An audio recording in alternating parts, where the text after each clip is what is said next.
जय हिंद साथियों, हमारे YouTube चैनल इंडियन क्लासेस में आपका हार्दिक स्वागत है। दोस्तों, इस वीडियो के माध्यम से हम आपको कराएंगे परीक्षा में बौद्ध धर्म से आने वाले प्रश्न। तो आप किसी भी एग्जाम की तैयारी कर रहे हैं, जैसे UP police, SSC GD, SSC MTS CGL या सीएचएसएल या फिर केवीएस पीआरटी एग्जाम की तैयारी कर रहे हैं, तो इस वीडियो को बिना स्किप करे पूरा देखें। तो आइए वीडियो की शुरुआत करते हैं परीक्षा में बौद्ध धर्म से आने वाले प्रश्नों की। तो प्रश्न पहला है, बौद्ध धर्म के संस्थापक कौन है? तो दोस्तों, बौद्ध धर्म के संस्थापक है गौतम बुद्ध। अगला प्रश्न है, गौतम बुद्ध का जन्म कहाँ हुआ? तो दोस्तों, गौतम बुद्ध का जो जन्म हुआ वो 563 ईसा पूर्व में लुम्बिनी में, यानी कि कपिलवस्तु के लुम्बिनी वन में हुआ था। दोस्तों, कपिलवस्तु कहाँ पड़ता है? तो ये पड़ता है आपका नेपाल में। अगले प्रश्न की तरफ चलते हैं, गौतम बुद्ध का जन्म कहाँ हुआ? तो गौतम बुद्ध का जो जन्म हुआ था वो कपिलवस्तु के लुम्बिनी नामक स्थान में हुआ था, और ये दोस्तों नेपाल में पड़ता है। अगला प्रश्न है कि किसे लाइट ऑफ एशिया के नाम से जाना जाता है? तो दोस्तों, लाइट ऑफ एशिया के नाम से महात्मा बुद्ध को जाना जाता है। अगले प्रश्न की तरफ चलते हैं, गौतम बुद्ध के बचपन का नाम क्या था? तो गौतम बुद्ध के बचपन का नाम सिद्धार्थ था। अगला प्रश्न है, गौतम बुद्ध के पिता का नाम क्या था? तो गौतम बुद्ध के पिता का नाम शुद्धोधन था। अगला प्रश्न, इनके माँ का नाम क्या था? तो गौतम बुद्ध की जो माता थी उनका नाम महामाया देवी था या माया देवी था। और इनका दोस्तों जो सौतेली माँ, यानी कि इनका जो लालन पालन किया था वो इनकी मौसी थी, यानी कि प्रजापति गौतमी थी। अगला प्रश्न है, महात्मा बुद्ध के सौतेली माँ का नाम क्या था? तो दोस्तों, यहाँ से आप देख सकते हैं कि सौतेली माँ का नाम क्या था। महात्मा बुद्ध के सौतेली माँ का नाम प्रजापति गौतमी था। अगला प्रश्न है, महात्मा बुद्ध के पत्नी का नाम क्या था? तो महात्मा बुद्ध की जो पत्नी थी उनका नाम यशोधरा था। गौतम बुद्ध के पुत्र का नाम क्या था? प्रश्न है, गौतम बुद्ध के पुत्र का नाम क्या था? तो पुत्र का नाम राहुल था।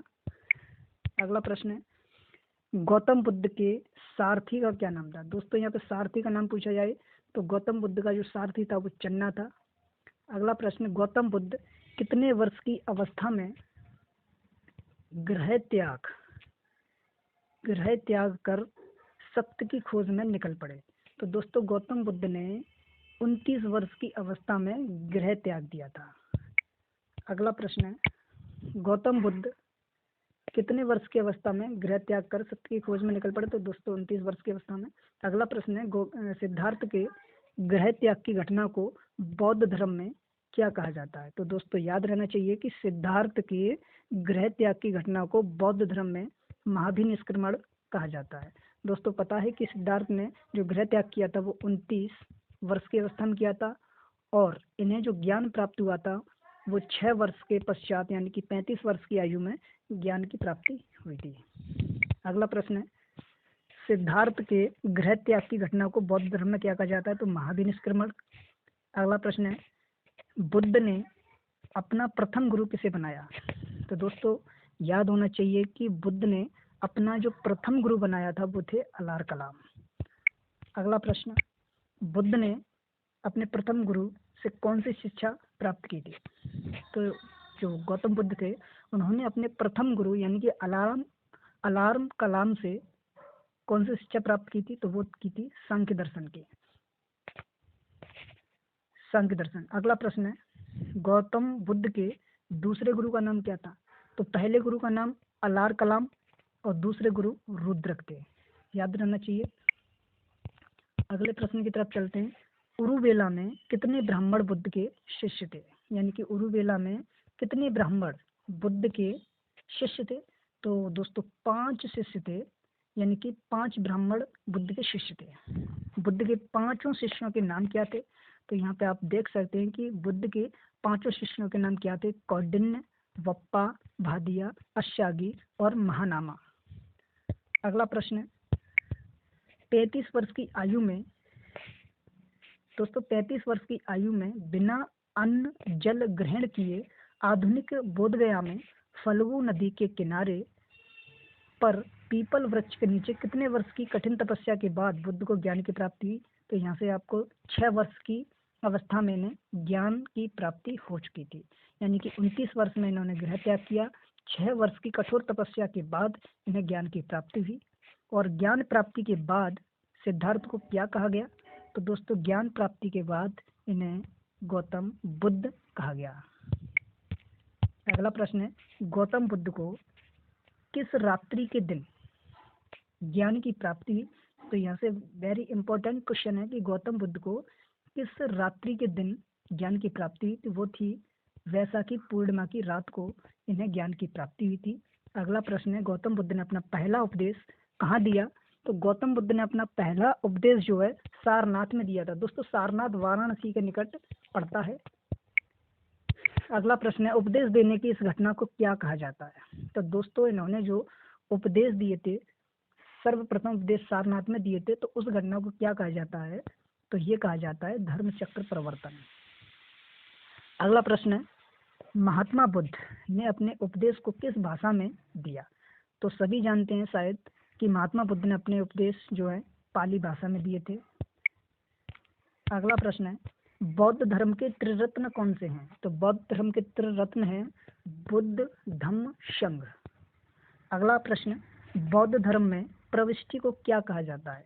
तो बौद्ध धर्म में प्रविष्टि को उपसंपदा कहा जाता है, याद रहना चाहिए। अगला प्रश्न है, बुद्ध के अनुसार देवता गण भी किस सिद्धांत के अंतर्गत आते हैं?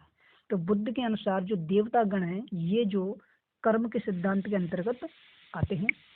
अगला प्रश्न, जिस स्थान पर बुद्ध ने ज्ञान की प्राप्ति की थी वह स्थान क्या कहलाया? तो जिस स्थान पर बुद्ध को जो ज्ञान की प्राप्ति हुई थी वो अब बोध गया कहलाया। अगला प्रश्न चलते हैं, महात्मा बुद्ध की मृत्यु कब और कहाँ हुई थी?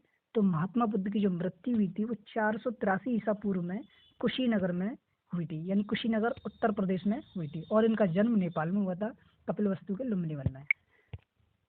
अगला प्रश्न है, बुद्ध ने तृष्णा की घटना को क्या कहा गया? तो बुद्ध ने तृष्णा की घटना को क्या कहा? तो निर्वाण कहा। अगला प्रश्न है, बुद्ध के अनुयायी कितने भागों में बटे थे? तो दोस्तों बुद्ध के अनुयायी थे वो 2 भागों में बटे हुए थे, यानी कि भिक्षुक और उपासक। बुद्ध के अनुयायी 2 भागों में बटे हुए थे, भिक्षुक और उपासक। अगला प्रश्न है, जिस स्थान पर बुद्ध ने ज्ञान की प्राप्ति की थी वह स्थान क्या कहलाया?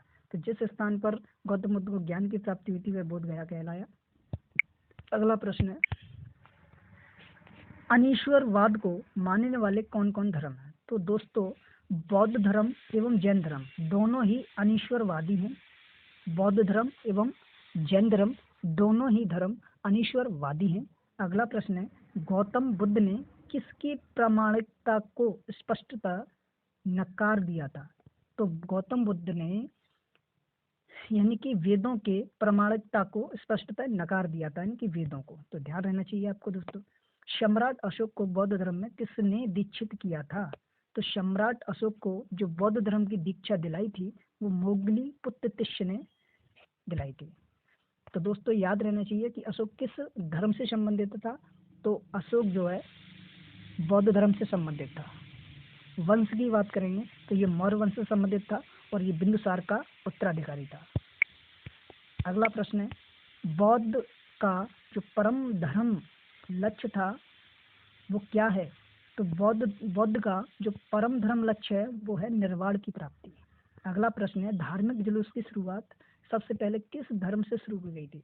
तो धार्मिक जुलूस की जो शुरुआत की गई थी सबसे पहले वो बौद्ध धर्म से शुरू की गई थी। अगला प्रश्न है, बौद्धों का सर्वाधिक पवित्र त्योहार क्या है? यानी कि जो बौद्ध हैं उनका जो सर्वाधिक पवित्र त्योहार होता है वो क्या होता है? तो वैशाखी पूर्णिमा होता है, क्योंकि वैशाखी पूर्णिमा की रात बौद्ध को ज्ञान की प्राप्ति हुई थी। अगला प्रश्न है, वैशाख पूर्णिमा किस नाम से विख्यात है? तो वैशाखी पूर्णिमा जो है बुद्ध पूर्णिमा के नाम से विख्यात है। अगला प्रश्न है, अनीश्वरवाद को मानने वाले कौन कौन से धर्म है? तो बौद्ध धर्म एवं जैन धर्म है। अगला प्रश्न है, बुद्ध ने किसके प्रामाणिकता को स्पष्टता नकार दिया था? तो वेदों के प्रामाणिकता को स्पष्टता नकार दिया था। अगला प्रश्न, बुद्ध ने किसके प्रामाणिकता को स्पष्टता नकार दिया? वेदों के। अगला प्रश्न दोस्तों ये हो चुका है। इससे अगला प्रश्न पढ़िए, चतुर्थ बौद्ध संगति कहाँ हुई थी? तो चतुर्थ बौद्ध संगति दोस्तों कुंडल वन में हुई थी और कुंडल वन कश्मीर में पड़ता है। Thanks for watching. उम्मीद है आपको ये वीडियो पसंद आई होगी।